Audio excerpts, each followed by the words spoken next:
Hey friends, thanks for stopping by to this video. I thought I'd take a few minutes to share some updates about what's been going on in my life and let you know what's going on with the channel. It's been a really cool spring so far for me. I made the decision to go redo all the 4,000-footer mountains in New Hampshire. There are 48 of them, not big mountains in the world view, but really great hikes and where I fell in love with climbing and mountaineering in the first place. So I have the summer and into early fall to get those 48 done. I'm 3 down, so I still have a long way to go. And also recently, this channel surpassed 50,000 subscribers, which is a monumental thing for me. I never envisioned that it would become this. And I'm really thankful. It means so much that people would actually take time out of their day to stop and watch a video. And, you know, I really had no designs on building this channel into that much other than a storage place for cool old films or videos that I thought might be interesting to watch. But after I got back from Everest in 2019, that was the expedition that Mark Sinnott and I put together to look for the remains of Sandy Irvine on the north face of Everest, hoping that we could do more to solve the mystery of whether they did or did not make it to the summit of Mount Everest. 20 years had surpassed since my first expedition of 4 to Mount Everest in 1999, as many of you know. I was the high-altitude cameraman for the expedition where Conrad Anker discovered the remains of George Mallory high up in the death zone on the north face. That expedition changed the game for many of the people in that expedition, myself included. I decided to come back from a pretty good job that I had had at the time that I quit in order to go on that expedition. I decided that I wasn't going to go back and look for work. I was going to be a freelancer and try to jump into the field of adventure filmmaking and documentary production. And so for 20 years, things went pretty darn good. I came back in 2019 after the expedition with National Geographic and that film on Disney+. And as it would turn out, not a lot went on. I literally went about 10 months and did not have any work. And it was cool. I was able to get by and make things happen by chipping away at little gigs here and little gigs there and selling some equipment and, well, my down suit, my high altitude boots and things like that. And it was not a problem with me. I just need to empty out all the stuff I have in storage anyway. But then, wouldn't you know it, COVID hit. And when COVID hit, that was a different kind of game changer. Not only did I not have any work going into COVID, when COVID happened, it was over. I lost a lot of contacts. A lot of the people that I had been working for just went out of the business altogether. So I had no prospects on the horizon. As COVID was coming out of the dark, if you will, and there was some daylight on the horizon, I got a call from a friend of mine who owns a really, really cool company, and he asked me if I would come on and work for the company 20 or 30 hours or so and produce a podcast for them and essentially be a consultant, a person who worked with all the employees and talked to people about what their needs were and were their needs being met, or was this even a good career choice for them to be staying with that company. And I should probably reference that over the years I've had many of my friends tell me, like, Tom, you should be a life coach. I just kind of maybe have that knack for listening to people and helping them essentially maybe clarify what their real needs are. And it comes from this place of asking lots of good questions. My mom and dad were really good listeners and knew how to ask the right questions to draw the right things out of those people. And I fell in love with that job. It was a great opportunity for me. And I thought, this is it, you know, and I'm not going to do anything else. I'll work for them for 10 or 15 years. And about a year ago, I got a call from that friend of mine. And he said, the bank is really putting the squeeze on us. The bank that he was referring to is in Japan. It's a Japan-American company, and he said, so we have to make some cuts. And wouldn't you know it, I was one of the group of people that had to be let go. And even though I totally understood it, I was kind of heartbroken. I loved the job.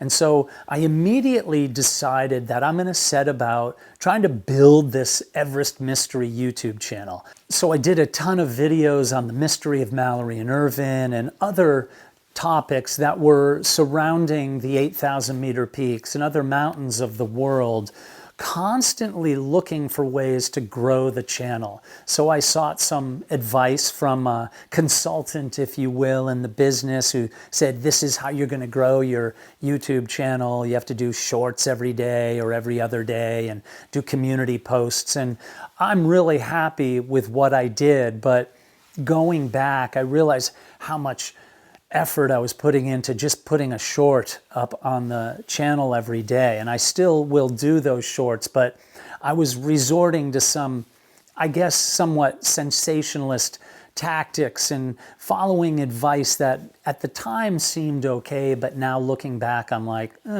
maybe I was going a little bit too hyper sensationalistic, but I'm leaving it all up there. I don't think that there's anything offensive per se in it, but for anybody who's been with the channel for a year or 2 years, you've noticed this certain evolution into me feeling my way around and trying to find the right niche, to try to put the shoes on that fit most perfectly so I can continue walking forward in this path.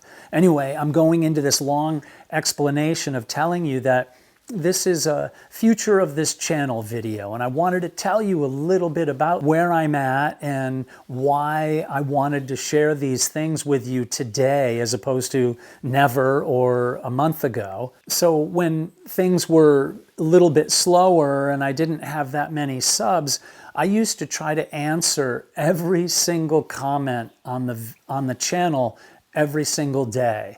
And that took hours of work sometimes. And now I can't. And I try to scroll through them and filter out the really unkind things that are said, or the troll comments, or things that say unkind things about other people, let alone me or what we're trying to do on the channel.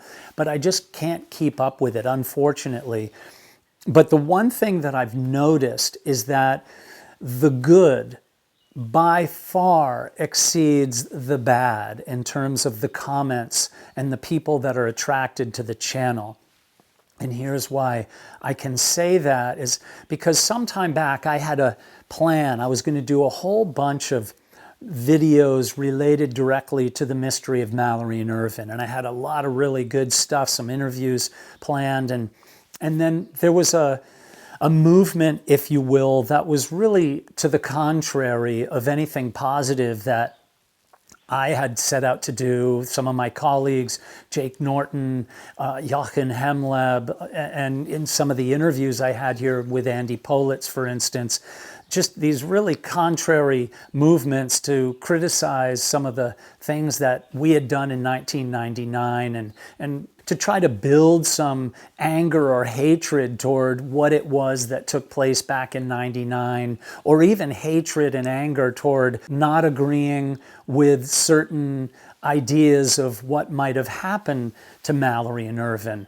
And the thing that really blows my mind is I always looked at this story, this mystery of Mallory and Irvine, as a great way to bring people together, even people who disagree.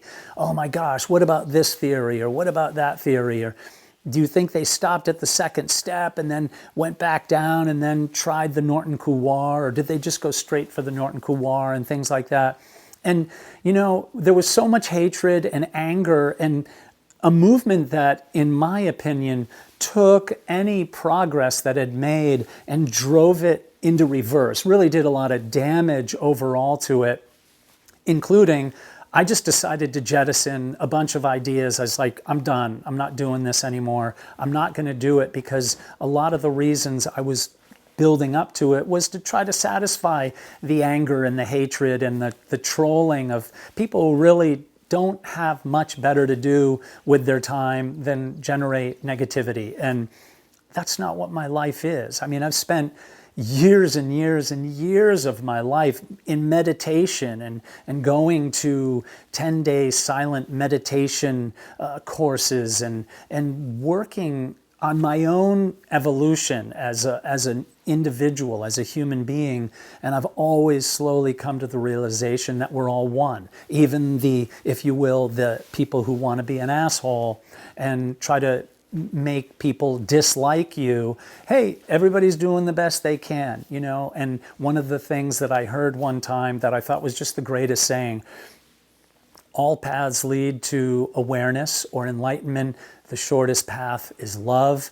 And that's the course that I'm taking. I'm not going to stand by and judge other people. Do I lose any sleep over it? Does it upset me? Originally, it did. It threw me off, but I've come to a place to just really think, feel empathy for people who feel so impoverished in their life that they're going to take time out of their day to try to make other people hate you. That's really sad. I feel bad for people like that in a way, but oh well, we all have our own free will and can do whatever we want with the time we have in this life.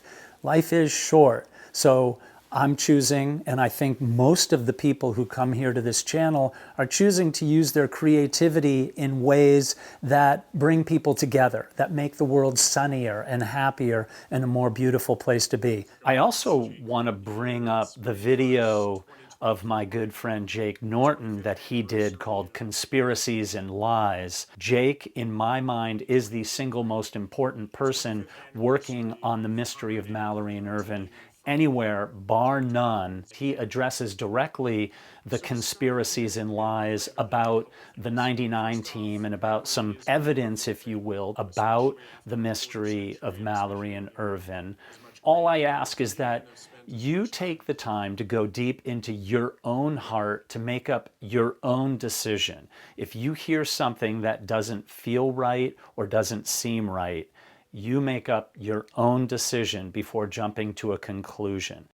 Probably one thing I want to add that is about past content of mine is an idea that is completely false, suggesting that I'm against people who don't have a lot of experience going to the mountain to climb Everest. That's not true. I think anybody should be able to go and climb the mountain. What I'm against is the exploitation of those people by expedition organizers on the mountain. So what will I be sharing with you on Everest Mystery in the near and not too distant future? Less shorts. I've already kind of gone down that road, maybe 1 or 2 a week. And most of those shorts are going to be gleaned from long format videos that I'm doing, more analysis type things, interviews as well. I think the interviews that I have done have really left a nice testimony to people's love of the mountains and the things that are taking place. And now for me to have gotten to this place in the first place, it was because I didn't have any work. Been completely out of work for almost a year now, and then leading up to about a year or so after the 2019 expedition through COVID, things have been really lean, and no complaints. I have nothing but gratitude for all the experiences, and wouldn't have been able to dive into this channel had I been really busy with a job. But I'm in this area right now where it's either look for a job or really turn this channel into essentially my gig. And so you're also going to notice that I'm also going to do some sponsored videos. Not every week, well, at least not in the short term, but occasionally I'll have a commercial that will come up where I'll read about a sponsor that has shown interest in my channel for the positive vibrations that I've generated here. And I've accepted that because it takes the heat off of me going after high view rates and likes and things like that, and takes away from me diving into the sensational things that usually get a lot more clicks and likes. So probably a video every week or so, and I'm going to try to do more live videos with the general public, with subscribers and the members. So another thing that I've also done is gotten back into my podcast called The Happiness Quotient, and I'm adding all the episodes that I do here on this channel into the Happiness Quotient, and hope that you might be interested in taking a look at it as well. I'll put the link to the Happiness Quotient in the notes of this. And I also just updated something that was from the Happiness Quotient called A Course in Happiness. And it's not really a course, but it's a downloadable PDF. It's free that you can download, and it's A Course in Happiness. And it really is essentially talking about coming from a place of love, using the power of our thought to make our lives better by kindness, and how we live our lives, and how we become the person that we become, and what our destiny is. So I'll put a link to that downloadable PDF as well in the description. And ultimately, if you're enjoying this, I'd love to know in the comments. And for those that have the means to consider joining and becoming a member of the channel, or clicking on the Patreon link, which is a pretty cool way to support the work that I'm doing. Those are two ways that you can do that, and I'll put those links down there. And by no means is that the most important thing for me, but it does help me moving forward. So if you can do that, become a 99 cents member, or check me out on Patreon and become a supporter over there. I'll provide some content for you that will show you my thanks. And ultimately, for those subscribers who can't afford it, I will make that members only content available ultimately. I don't want to make it look like I'm excluding anybody, because I do have so much gratitude for anybody taking time out of their day just to be here. So 50,000 subscribers on Everest Mystery. Really amazing, primarily because so many of you, and some who do not subscribe but watch anyway, are positive, like-minded individuals interested in being part of a community of others who want to make the world a better place. And hopefully we can learn something from being together, and by reading the comments and contributing to the community, by saying good things that are constructive, that bring people together. And as you will see, you might see a really negative, caustic comment. By the time I get to it, I'll usually delete it, and many times we'll block the person so they can try to comment as much as they want and it will never appear. There's just no place for negativity here. I'm not saying that there isn't a dark side to all of us, because indeed there is, but we are here to foster togetherness and kindness, and that's why I'm talking to you today. So I can say thank you for being here. May you have a beautiful day. Take the time out to do a kind deed. Don't ask for anything in return. We can make the world a better place one step at a time. Peace be with you, my friends.